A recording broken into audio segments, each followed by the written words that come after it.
Rồi cái này là mình nói về tỉa detail mà không cần phải dùng đến cọ. Có nhiều cách, mà thường thì cái cách nào nó cũng sẽ phải liên quan tới masking, nhưng mà ở trong cái masking này nó sẽ không có phức tạp như là mình masking những cái detail khác. Thì mình không có cần sự bén, là do mình sử dụng phương cách là wash. Wash tức là mình sử dụng lớp nền là sơn màu lacquer, rồi xong rồi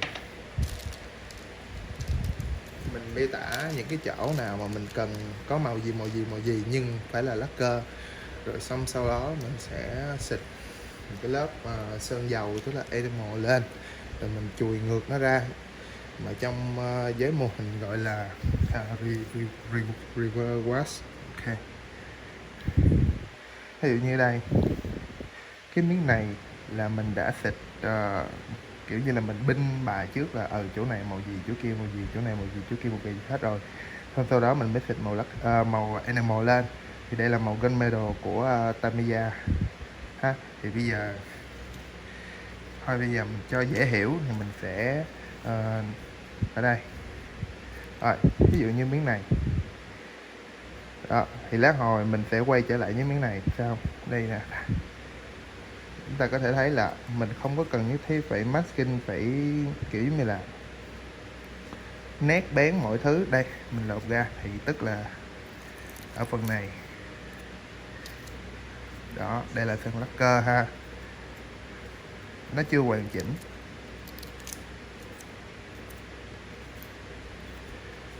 Đây thì đây là những cái phần bạc mình muốn giữ lại, mình muốn giữ nó là màu bạc, rồi xong sau đó mình chùi ra sử dụng cái tăm bông này, giống như những cái bài của Shinanju mà wash cái hoa văn của Shinanju vậy đó.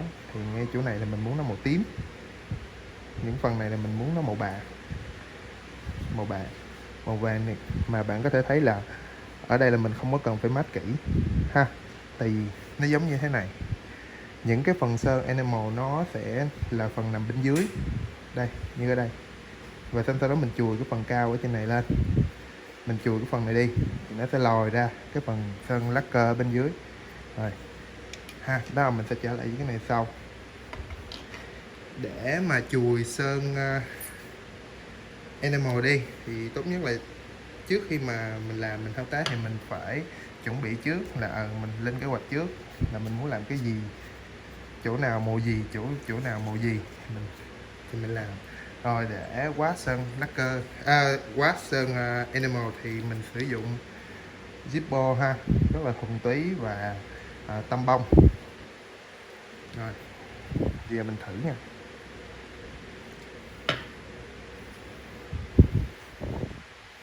Rồi. Đây là những cái phần mà lồi lên nè, mình chùi thử nè, đó, nó bắt đầu nó lòi ra nè, và mình cứ thế mình chùi cho tới khi nào nó sạch. Và khi mà làm cái này á thì tôi khuyên là không có nên tiết kiệm tăm bông, vì khi mà mình tiết kiệm quá thì nó cứ thế mà nó dơ hoài. Tốt nhất là một điểm thì mình chùi 2-3 lần ha, tăm bông nó dơ rồi nè, đó, mình chùi nó bớt đi. Đây, màu xanh ha, mình muốn là ở trên nó lòi ra màu xanh, diễn tả detail là ở trên nó lòi ra màu xanh và ở dưới nó vẫn là một cái màu kim loại của gunmetal animals ha. Thì á, bằng cái cách làm này á thì mình có thể sáng tạo ra nhiều cái dạng detail khác nhau theo ý của mình, miễn là mình có kế hoạch từ trước. Khi mà tôi cầm một cái miếng gì đó lên thì tôi phải làm thế nào đó. Thì cũng có thể là bây giờ nếu mà đây tôi thích màu xanh, còn không có bạn thì thích chỗ này màu vàng, màu xanh là màu vàng, là màu gì đó, nói chung là 7 màu cũng được, miễn là đó là tùy theo ý thích của mỗi người. Thì đây là kỹ thuật reverse wash. Reverse wash nó không có nằm, nó y như là giống như là mình wash panel vậy đó, nó y như vậy, cái nguyên lý là nó y như vậy. Thì bây giờ mình wash ra, ok đó. Thì xin thêm một cái lưu ý là cái sơn enamel này các bạn nên để nó trên 3 ngày hãy đụng vào. Đặc biệt là Tamiya thì nó rất là khó lâu khô, với lại thời tiết nóng ẩm thì nó còn lâu khô hơn nữa. Đó thì bây giờ mình sẽ sử dụng hết đống này. Đó.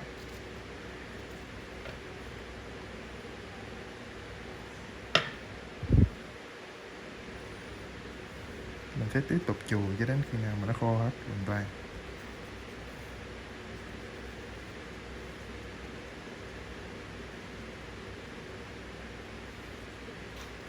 Mình chùi cho nó sạch hết. Thì đây là một cái cách binh detail rất là tiện dụng. Đó. Mà chúng ta không cần phải masking nhiều quá, không cần phải tốn thời gian ngồi masking quá nhiều trên một bề mặt. Đó. Cách này rất là cơ bản luôn, ai cũng có thể làm được.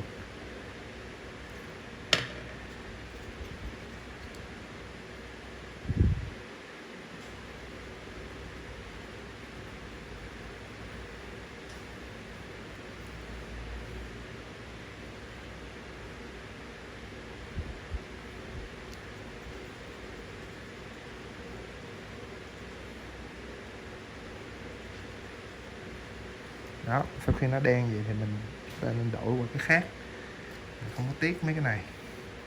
Mục đích là mình chùi nó cho nó sạch. Thì tăm bông nó sẽ giữ lại cái phần sơn enamel khi mà mình chùi ra.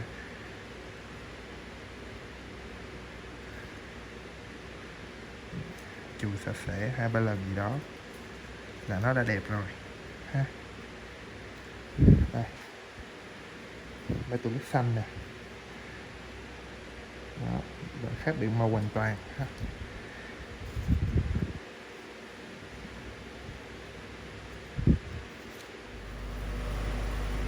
Bây giờ ở đây thì mình cái sơn ha, sơn cái sơn ở đây mình dùng nhưng mà tự tăng đi ra với lại là một mẫu với tin là về mình đã hướng dẫn từ trước các bạn.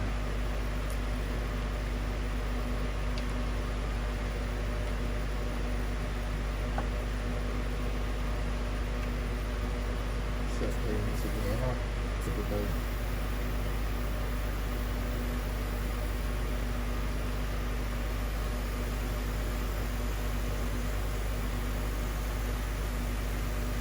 Mình xịt là mình cố tình là mình xịt từ từ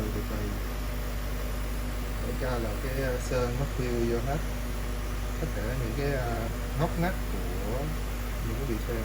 Tại những cái detail ngóc ngách nó rất là nhiều. Mục đích của mình là giống như là once upon a life vậy đó.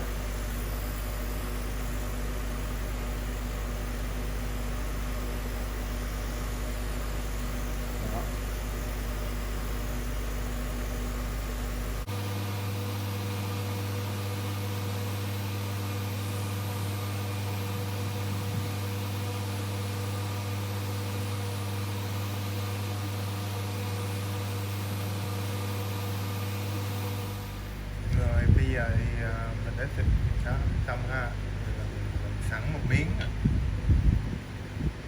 Sau khi mình wash người ra mình cũng dạng đi theo khá là phức tạp vậy đó. Thì tùy mỗi người có một cái cách diễn tả đi theo như thế nào đó thì diễn tả. Thì sau khi qua ngày nó sẽ khô lại, mà tốt nhất là sau khi mà chúng ta đã massage detail ra thì bước cuối cùng là chúng ta nên coat nhẹ, tức là coat bằng clear cũng được mà bằng flat cũng được để nó bảo vệ cái lớp sơn enamel này. Tại vì enamel thì theo như trên lý thuyết thì sơn gốc dầu khá là yếu, kiểu như đụng vào là sẽ có nhiều khả năng là bị chày, bị chóc. Tốt nhất là khi mà thường á, những cái phần mà nó như cái mạch điện hoặc là nó có nhiều detail như thế này thì nó thuộc về cái phần gọi là phần xương, là nó ở trong frame, là nó khó bị đụng vô đó. Khi mà mình cầm cái mô hình nó có thể gọi là nó khó mà có thể đụng vô được, nên là Nhưng mà dù gì đi nữa thì tốt nhất chúng ta cũng nên phủ một lớp. Sau khi mà mình wash xong hết rồi á thì mình nên có một cái lớp coat mỏng, không cần dày đó, coat mỏng flat lên để cho nó đẹp, hoặc là clear cũng được, clear hoặc là clear gloss cũng được.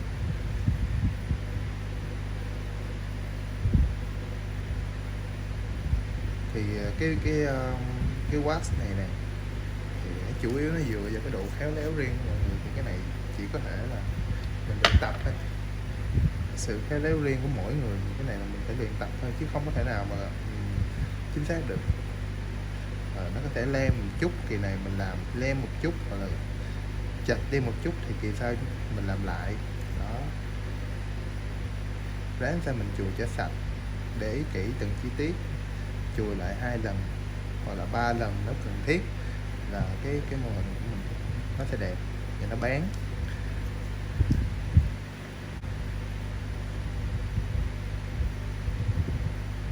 Đó, thì khi mình quá thì những cái detail nó sẽ lộ ra từ từ.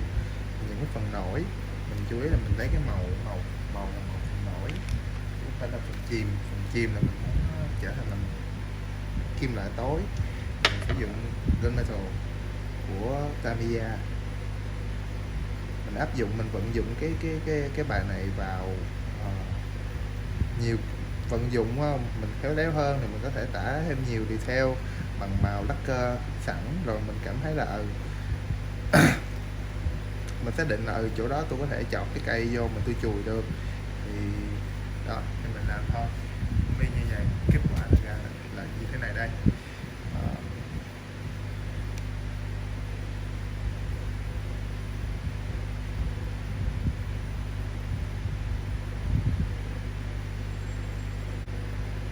Và những cái chỗ nào mà mình bị lem thì chúng ta có thể lấy cọ chúng ta chấm màu enamel vào, khá là đơn giản.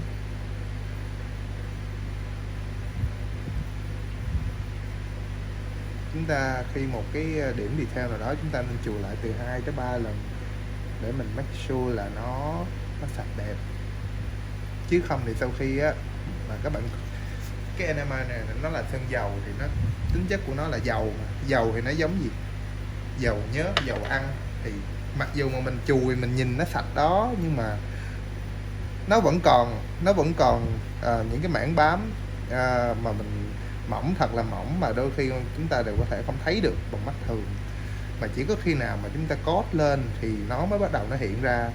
Thế nên là cái việc cẩn thận chùi lại từ 2 tới 3 lần như thế này là tốt, là việc nên làm đó. Rồi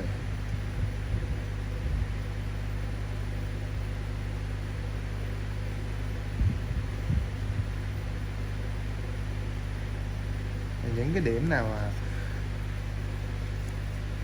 nó nhỏ quá thì chúng ta có thể áp dụng nhiều cái loại tăm bông, nó ở ngoài bán rất nhiều loại tăm bông đầu vuông, đầu cứng, thì ở đây thì mình hết cái loại đầu cứng nó rồi, nên là buộc mình phải khéo léo một tí để cho nó không có bị lem ra, nó không bị lem vào những chỗ khác, tại cái đầu tăm bông này nó hơi mềm